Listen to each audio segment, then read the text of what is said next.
Jóvenes, ¿cómo están? Les saluda su profesor Jorge Alvarado. Espero que se encuentren bien. Hoy vamos a hablar del tema de la previsión de necesidades futuras en el curso de organización y métodos. Previsión de necesidades futuras. La previsión constituye la segunda etapa en la elaboración del plan de distribución del espacio. Los aspectos que debe cubrir son los siguientes. Primero es la organización, luego los procedimientos, el mobiliario, el personal y la estimación de la superficie. Aquí nos referimos a que nosotros tenemos que tener presente lo que pueda producirse, lo que pueda realizarse en el futuro en cuanto a la planta o a la fábrica o a la empresa que nosotros tengamos. La organización. Proyectar en lo posible la medida en que las decisiones de la alta autoridad influirán en la distribución en un futuro próximo. Estas medidas influirán sobre el volumen de trabajo, ya que determinan el número de empleados y el espacio requerido para realizarlo. Entonces, la organización es necesaria para que nosotros podamos saber qué es lo que nosotros podemos hacer, qué decisiones podemos tomar para que esto sea posible y que nosotros siempre tengamos en cuenta que al tomar decisiones que puedan hacer que la empresa crezca, también tenemos que tener esa posibilidad siempre para que tengamos en la superficie o dentro de nuestra planta o nuestra empresa contemplado un crecimiento. Es decir, que se cree una oficina más, que hayan más empleados debido al tamaño de la organización y todo lo que está creciendo dentro de la empresa. Procedimientos.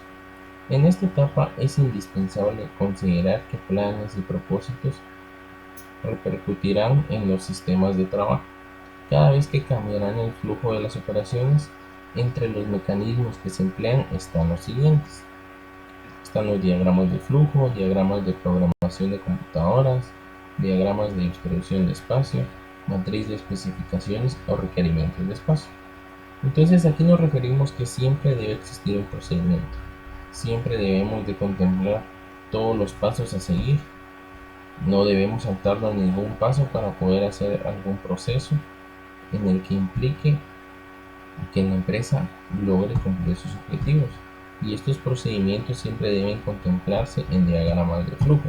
Un diagrama de flujo nosotros debemos de colocar del primer hasta el último paso detalladamente qué es lo que debe hacerse en algún proceso.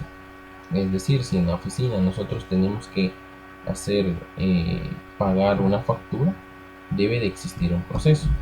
Debe existir el proceso de ingreso a la empresa, debe de existir el proceso de comprobación que sí existe ese producto que se compró, esa materia prima.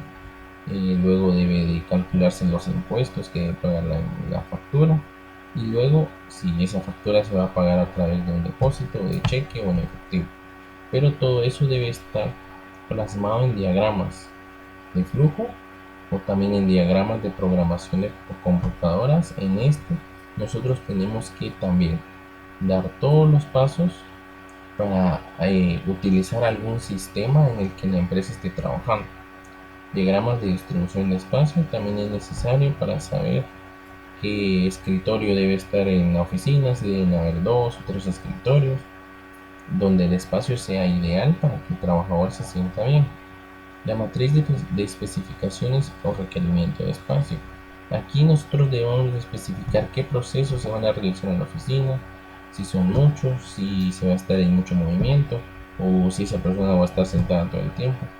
Debemos de especificar bien qué es lo que va a actuar en esa oficina y qué es lo que va a proceder. El mobiliario. Debe tomarse en cuenta en consideración las necesidades de nuevo mobiliario y equipo para llegar a un acuerdo sobre sus dimensiones y características. De la misma manera, seleccionar el tipo de divisiones de las áreas de trabajo. Aquí nosotros siempre tenemos que tener en cuenta cuántos escritorios vamos a tener en una oficina y de qué tamaño van a ser, cuántas personas van a trabajar ahí, para ver que el mobiliario será el adecuado. No puede ser de que en una oficina tengan que trabajar 4 personas y que vayan a compartir un mismo escritorio. No se puede. Tiene que existir un escritorio para cada quien, o entonces tal vez no es necesario que hayan 4 personas, solo 2. Pero aquí se tiene que tener en cuenta esto, el mobiliario que puede existir dentro de una o varias oficinas. El personal. Es necesario prever los cambios en el número de personal, pues en muchos casos un área de trabajo para cierta cantidad de empleados resulta insuficiente en el corto plazo, si no se consideran posibles variaciones. Esta información es indispensable cuando se tiene que proyectar la instalación de servicios para el personal, es decir, sanitarios, guardarropa, salas de descanso, comedor, etc. Es decir, si nosotros vamos a tener trabajando a 10 personas, por el momento van a ser solo 10 personas, pero si la empresa tiende a crecer, luego van a ser 20 personas. Y si nuestra empresa solo está preparada para 10, va a ser muy incómodo y posiblemente haya que mudarse a otra instalación que va a ser mucho más cara y que no va a contribuir al costo o a las ganancias que nos está dando la empresa.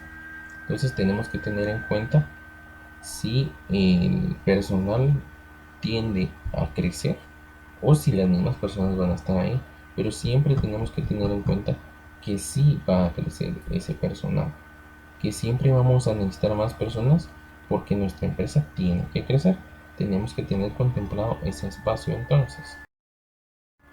La estimación de la superficie requerida.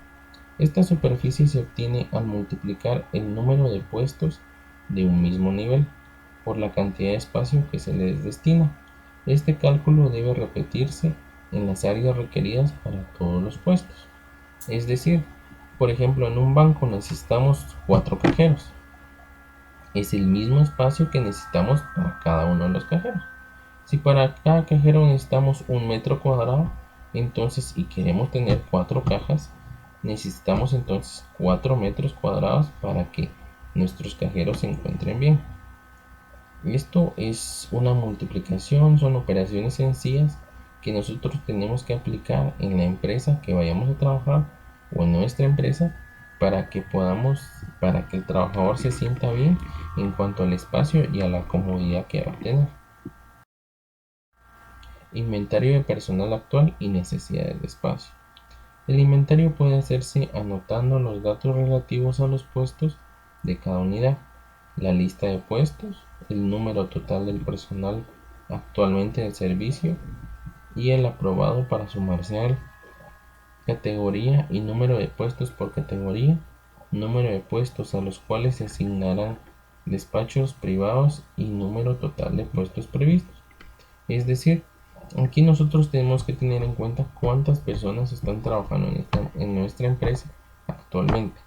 Si en nuestra empresa van a estar trabajando por el momento 10 personas, tiene que haber un espacio estimado para 15 personas.